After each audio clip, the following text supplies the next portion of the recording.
수요 예배에 오신 여러분을 진심으로 환영합니다. 오늘 함께 보실 하나님의 말씀은 디모데후서 4장 6절에서 9절 말씀입니다. 함께 성경을 펴셔서 디모데후서 4장 6절에서 9절 말씀을 같이 읽어보시겠습니다. 디모데후서 4장 6절에서 9절입니다. 전제와 같이 내가 벌써 부어지고 나의 떠날 시각이 가까웠도다. 나는 선한 싸움을 싸우고 나의 달려갈 길을 마치고 믿음을 지켰으니 이제 후로는 나를 위하여 의의 면류관이 예비되었으므로 주 곧 의로우신 재판장이 그날에 내게 주실 것이며 내게만 아니라 주의 나타나심을 사모하는 모든 자에게도니라. 너는 어서 속히 내게로 오라. 아멘. 오늘은 디모데야 너는 어서 속히 내게로 오라라는 제목으로 말씀을 전하겠습니다. 저는 오늘 수요 예배 말씀을 준비하기 위해 하나님 앞에 간절히 기도했습니다. 주님, 어떤 말씀을 저를 통해서 전하기 원하십니까? 근데 아무리 기도해도 신기하게도 하나님의 분명한 음성이 들리지 않았습니다. 새벽에 부르짖고 저녁에도 부르짖고 계속 하나님 앞에 부르짖어봐도 하나님께서는 분명한 말씀을 주시지 않으셨습니다.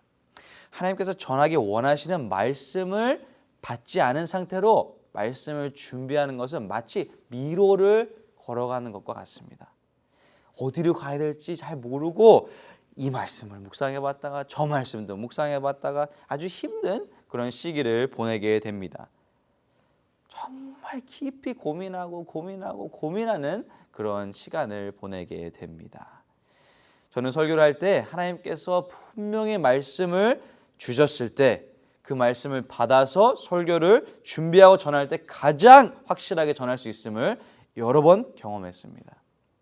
그래서 간절히 하나님 앞에 기도하면서 드디어 하나님 앞에 기도하며 인내하며 기다렸을 때 하나님께서는 오늘 본문 말씀이 생각나게 해주셨습니다.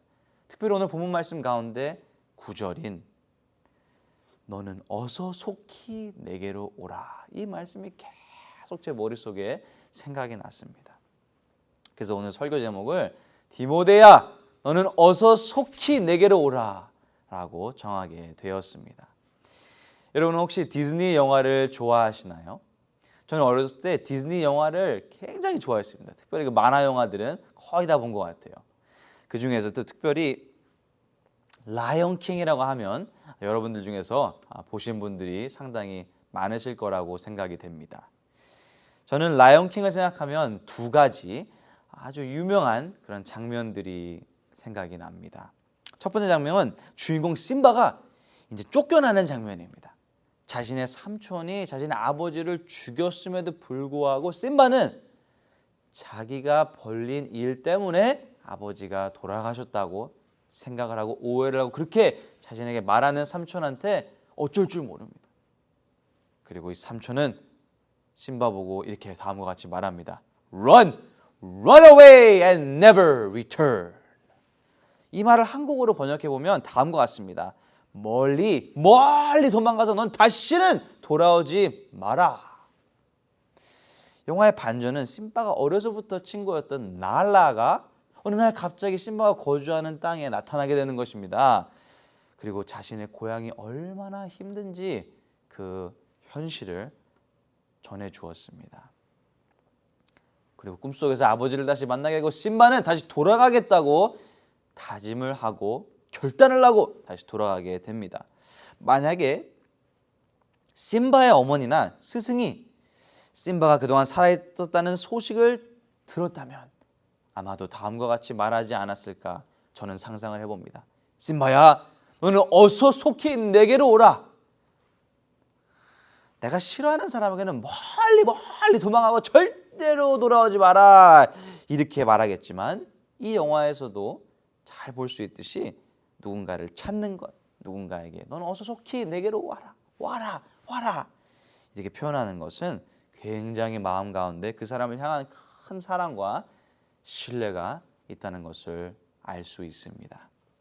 사도 바울은 성경을 대표하는 사도 중에 한 명입니다. 신약 성경의 13권의 책을 서신서를 기록한 만큼 사도 바울 하면 우리 모두가 본받고 싶은 그러한 사람입니다. 그리고 복음이 이방인들에게 전파되는데 가장 앞장섰던 사도라고 할 수 있습니다.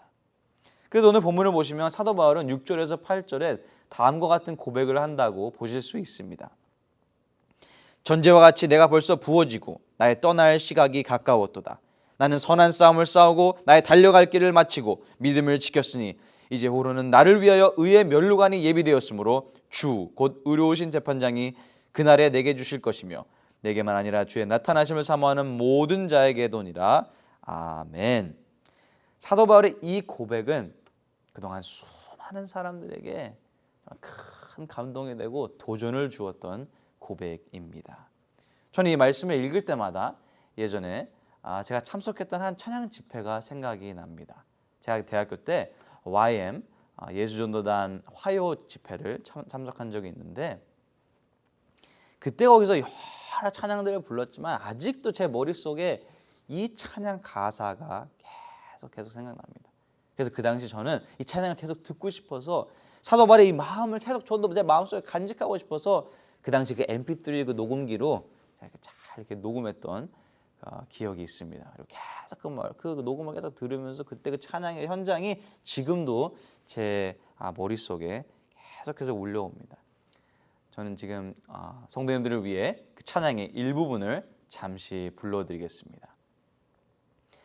내가 선한 싸움 다 싸우고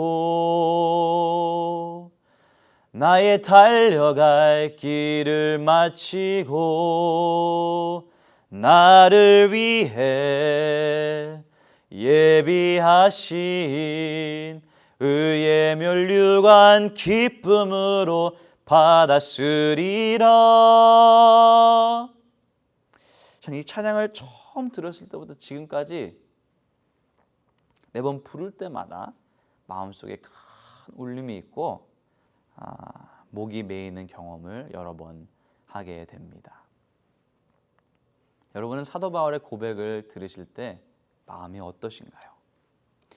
저의 간절한 기도 제목은 저도 사도 바울처럼 인생의 마지막 끝자락에 있을 때 그리고 인생을 되돌아보고 있을 때 이 고백이 저의 고백이 되기를, 우리 모두의 고백이 되기를 간절히 바랍니다.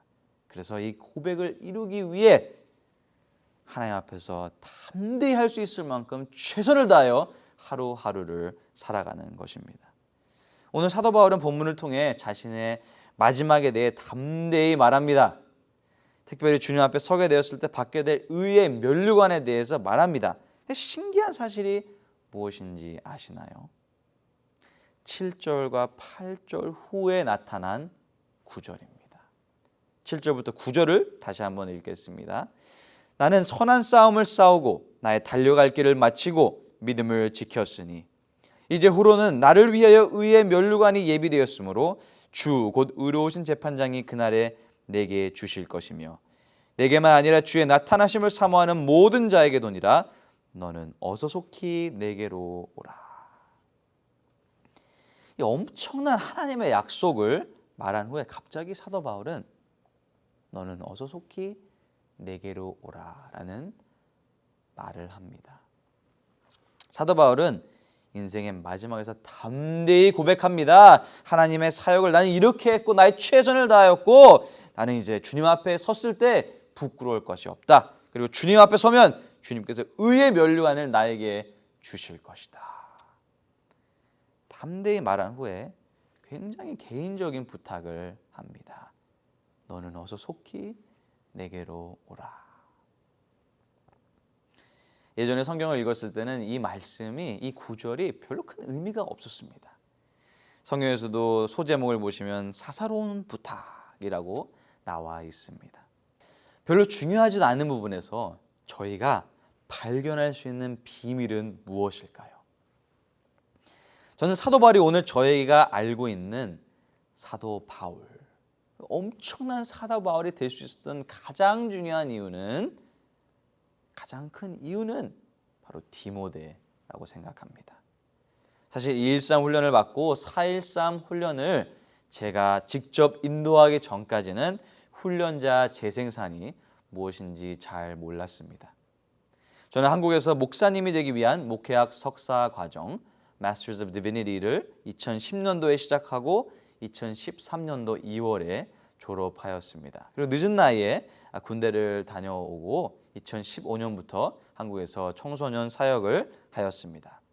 청소년 사역을 하며 여러 가지 기쁨도 많았지만 저는 한국에서부터 사역을 하며 굉장히 큰 고민이 있었습니다. 제 고민은 다음과 같습니다. 도대체 왜 교회 안에서 자란 학생들이 대학교를 가면서 교회를 떠나게 될까? 저는 이 원인에 대해서 더 알고 더 연구하기 위해 다시 미국 유학의 길을 올라서게 되었고 이렇게 선택하게 되었습니다. 박사학위를 공부하며 이 질문에 대한 확실하고 명쾌한 답을 얻고 싶었습니다. 박사학위 공부를 하며 여러 책을 통해 다양한 관점에서 이 질문에 대한 답을 얻으려고 노력했지만 저는 지금 이 질문에 대한 확실한 해답을 가졌다고 생각합니다. 저는 그 답이 훈련자 재생산이라고 생각합니다. 그래서 저는 요즘 제 인생에서 가장 행복합니다. 제가 함께 훈련한 학생들이 또 다른 학생들을 훈련하는 그 모습을 볼 때 매주 2시간에서 3시간 동안 그 훈련하는 자신들의 그 시간과 에너지를 소비하여서 같이 훈련하고 훈련을 하는 학생과 듣는 학생이 함께 하나 되는 그 모습을 볼 때 얼마나 하나님 앞에 감사하는 시간을 보내고 있는지 모릅니다. 뿐만 아니라 이 학생들이 말씀 안에서 거하면서 서로 격려하고 위로하면서 삶이 변화되는 그 모습을 보면서 하나님 앞에 얼마나 감사한 시간을 보내고 있는지 모릅니다. 그리고 훈련자 재생산에 동참하는 학생들은 모두 예수님을 기쁘시게 하는 삶을 살고 싶다고 고백하며 청소년부의 일꾼들로 충성스럽게 각자의 임무를 완수하고 감당하며 사역하고 있습니다. 저는 요즘 훈련자 재생산을 어떻게 하면 더 지속적으로 잘할 수 있을까라는 고민을 많이 합니다. 제가 이 경험을 하면 너무 기쁜 이 마음이 끝나지 않기를 간절히 바라기 때문에 이런 고민을 매일 합니다. 고민을 하며 새벽에 이제 십자가를 다 바라보고 있는데 마치 하나님께서 저에게 들려주시는 분명한 음성이 있었습니다. 예수님을 깊이 묵상해라. 예수님을 깊이 묵상해라. 그래서 저는 예수님을 깊이 묵상하며 얻은 교훈을 함께 나누기 원합니다. 사실 사도 바울이 디모데를 훈련하고 디모데가 충성된 사람을 훈련하고 충성된 사람이 또 다른 사람을 훈련하고 지금 이제 투투투 훈련 디모데후서 2장 2절에 나타난 이 원리가 사실 우리 예수님께서 먼저 제자들을 세우시면서 우리에게 보여주셨던 제자를 어떻게 하면 세울 수 있는지 그 중요한 원리들이 나타나 있습니다. 그래서 저는 예수님을 깊이 묵상하는 가운데 훈련자 재생산을 효과적으로 하기 위하여 성경에서 예수님의 삶을 통해 하나님께서 조명해 주신 3가지 사실을 함께 나누기 원합니다. 첫 번째는 예수님의 기도입니다. 훈련자 재생산의 첫 단추는 훈련생을 선정하는 것이라고 할 수 있습니다. 예수님께서도 하나님의 아들이시기 때문에 완전한 하나님이셨지만 동시에 완전한 사람이셨기 때문에 제자들을 부르시기 전에 밤새도록 하나님 앞에 기도하셨습니다. 누가복음 6장 12절과 13절 말씀을 함께 보시겠습니다. 이때 예수께서 기도하시러 산으로 가사 밤이 새도록 하나님께 기도하시고 밝음에 그 제자들을 부르사 그 중에서 12를 택하여 사도라 칭하셨으니 예수님께서 훈련하고자 하시는 훈련생을 위해 이 정도로 기도하셨다면 저희들도 훈련자 재생산을 할 때 특별히 훈련생을 찾기 위해 기도하고 계시다면 얼마나 많은 기도가 요구되는지 경각심을 가져야 할 것입니다. 또한 예수님께서는 매일 새벽마다 기도하셨습니다. 마가복음 1장 35절입니다. 새벽 아직도 밝기 전에 예수께서 일어나 나가 한적한 곳으로 가사 거기서 기도하시더니 기도가 없이는 하나님의 일을 절대로 감당하지 못하는 사실을 보여주는 아주 단편적인 예라고 생각합니다. 훈련제 재생산의 역사가 계속해서 일어나기 위해서는 매일 새벽마다 기도해야 된다고 저는 그렇게 생각합니다. 그래서 사실 저는 매일 새벽 기도를 나오려고 아주 몸부림치고 있습니다. 그러나 새벽마다 저와 함께 훈련자 재생산에 동참하게 되는 학생들을 위한 기도를 그 학생들의 이름 한 명 한 명을 부르며 하고 있지 않다는 것을 하나님께서 말씀을 준비하며 깨닫게 해주셨습니다. 그래서 설교를 준비하면서 하나님께서는 저의 마음 가운데 현재 청소년부에서 훈련자 재생산을 하고 있는 학생들의 이름을 부르며 하나님 앞에 매일 새벽마다 이 학생들을 위해서 중보해야 되겠다는 마음을 주셔서 저는 내일부터 당장 실천하려고 합니다. 또한 예수님께서는 중요한 일이 있을 때마다 철야기도로 밤을 새우기도 하시고 마지막 십자가를 짊어지기 전에는 땀이 핏방울이 되는 만큼 애쓰고 힘써서 기도하셨다는 것을 알 수 있습니다. 예수님께서 이렇게 많은 시간을 기도하셔서 사역을 감당하셨다면 우리도 누군가를 제자로 만들기 위해 훈련자 재생산을 감당하기 위해 얼마나 많은 시간 기도해야 하는지 꼭 깨달아야 될 것입니다. 두 번째는 예수님의 모범입니다. 제자들을 부르시고 함께 생활을 하시며 예수님과 함께 먹고 마시고 동고동락하면서 예수님의 삶을 통해 배웠을 것입니다. 마가복음 3장 14절입니다. 이에 12를 세워줬으니 이는 자기와 함께 있게 하시고 또 보내사 전도도 하며. 예수님께서는 모범이 되셔서 어떻게 말을 해야 되고 어떻게 행동해야 되고 어떻게 가르쳐야 되고 직접 몸소 보여주신 것입니다. 예수님께서는 매일 새벽에 나가셔서 기도하는 것을 보여주셨고 단순히 많은 무리들을 가르치셨을 뿐만 아니라 기적을 행하셨을 뿐만 아니라 아주 긴밀한 관계를 제자들과 가지시면서 함께 생활하면서 삶의 모범이 되어 주셨던 것입니다. 제가 하고 있는 훈련의 재생산이 바로 이러한 모습이 더욱 필요하겠다는 생각을 하게 되었습니다. 사실 청소년부 학생들은 4.13 훈련자 재생산을 온라인 줌으로 하고 있기 때문에 직접 만나서 하는 일은 토요일 날 이제 찬양팀이나 또 섬기는 팀에서 봉사하는 그 시간 외에는 만나는 시간이 별로 많지 않았습니다. 근데 말씀을 준비하면서 제가 말씀을 통해 배운 것이 있다면 예수님께서도 삶의 모든 영역에서 같이 생활하셨던 것처럼 저도 이제 코비드-19 상황이 좀 더 풀리면 이 학생들과 함께 또 생활도 하면서 그렇게 모범적인 모습을 보여주고 싶다는 생각을 하게 되었습니다. 뿐만 아니라 제가 어떻게 행동하고 어떻게 말하고 어떻게 사역을 하는지가 다 이 학생들에게는 교훈이 된다는 것을 깨닫고 저의 행동, 저의 말 하나하나를 조심해야겠다는 그런 다짐을 하게 되었습니다. 마지막은 예수님의 끝까지 포기하지 않으시는 사랑입니다. 성경을 보면 예수님의 모든 제자들은 위기의 순간에 예수님을 떠나고 버리고 자신들의 길로 각자 가버렸습니다. 그러나 예수님께서는 포기하지 않으셨습니다. 부활하신 후에 다시 찾아오십니다.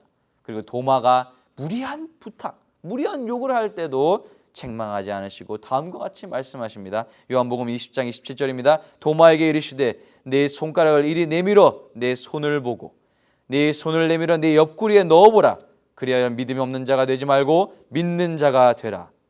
또 마음 가운데 낙심하고 있는 베드로에게 찾아오셔서 3번 동일한 질문을 물어보시면서 베드로의 마음 깊은 곳에 있는 이 상처를 온전히 치유해 주십니다. 그리고 베드로가 회복할 수 있도록 끝까지 포기하지 않고 사랑하여 주십니다. 저는 말씀을 묵상하며 또 설교를 준비하며 특별히 제가 훈련자 재생산을 시작하며 제가 훈련한 학생들이 또 다른 학생들을 훈련하지 못한 그런 경우를 생각하게 되었습니다. 특별히 지금은 약간 저의 관심 밖에 있는 2명의 학생이 생각났습니다. 그리고 그 학생들의 얼굴을 떠올려 보면서 말씀을 준비하면서 하나님 앞에 얼마나 많이 회개했는지 모릅니다. 사실 하나님께서는 한 영혼을 천하보다 귀하게 여기시고 한 영혼이 예수님의 제자가 되고 훈련자가 되는 것을 굉장히 바라시는데 저는 예수님의 끝까지 포기하지 않으시는 사랑이 너무나 부족하고 거의 없었다는 것을 깨닫게 해주셨습니다. 제자 한 명을 올바로 세우시기 원하셨던, 노력하셨던 예수님을 생각하면 제 자신이 한없이 부끄러웠습니다. 그러나 예수님께서는 말씀을 통해서 저를 다시 한번 회복시켜 주시고 저에게 도전을 주셨습니다. 저는 그 학생들에게 다시 연락을 할 것이고 예수님이 보여주셨던 그 포기하지 않으시고 끝까지 사랑하시는 그 사랑으로 이 학생들을 훈련하고 이 학생들도 훈련자 재생산에 다시 동참할 수 있도록 저의 최선을 다할 것입니다. 말씀을 정리하겠습니다. 예수님께서 말씀하신 지상 대명령은 너희는 가서 모든 민족을 제자로 삼아라. 이렇게 시작됩니다. 우리는 모든 민족을 마음에 품고 기도하고 항상 하나님 앞에 간구해야 할 것입니다. 그러나 당장 나와 함께 할 수 있는 단 한 명이라도 예수님의 제자가 되는 일에 저와 여러분이 꼭 하나님 앞에 쓰임 받으시길, 그래서 훈련자 재생산의 기쁨이 우리 사랑하는 성도님들 가운데 풍성해지시기를 간절히 바랍니다. 그래서 사도 바울이 디모데에게 했던 이 마지막 고백인 디모데야 너는 어서 속히 내게로 오라, 이 고백이 저와 여러분이 사역 마지막 순간에 도달했을 때, 인생의 마지막 순간에 도달했을 때 내가 한 성역 공부, 내가 한 여러 가지 사역도 중요하지만 나로 인해서 세워진 그 또 한 명의 제자, 그 제자로 인해서 세워진 수많은 자들이 있어서 우리도 이 사도 바울이 맛봤던 기쁨, 훈련자 재생산의 기쁨을 마지막 순간에 경험할 수 있는 사랑하는 저와 우리 뉴스홈교회 성도님들이 되시기를 간절히 바랍니다. 함께 기도하겠습니다. 사랑하는 하나님 아버지, 감사드립니다. 오늘 저희들에게 훈련자 재생산의 원리에 대해서 다시 한번 생각할 수 있도록 해주시고, 특별히 사도 바울이 마지막 순간에 자신의 사역을 뒤돌아보면서 하나님 앞에 받을 그 영광의 면류관을 생각하면서도 디모데를 간절히 보기 원했던, 그래서 디모데에게 정말 많은 시간을 투자한 사도 바울의 모습을 보게 됩니다. 또한 예수님께서 제자들을 세우시기 위해 하셨던 예수님께서 하신 기도와 모범이 되시는 삶과 끝까지 포기하지 않으셨던 사랑을 함께 성경을 통해서 조명을 해봤습니다. 주님, 저희들의 마음 가운데 이런 마음들이 계속해서 넘쳐날 수 있도록 도와주셔서 저희가 수많은 사람들을 제자로 삼지 못하더라도 나에게 붙여주신 그 한 명을 제자로 삼는 일에 최선을 다하여서 정말 사도 바울이 맛보았던 이 기쁨이 저희 모두의 기쁨이 될 수 있도록 축복하여 주시옵소서. 감사드리며 예수님의 이름으로 기도드립니다. 내 삶의 소망, 내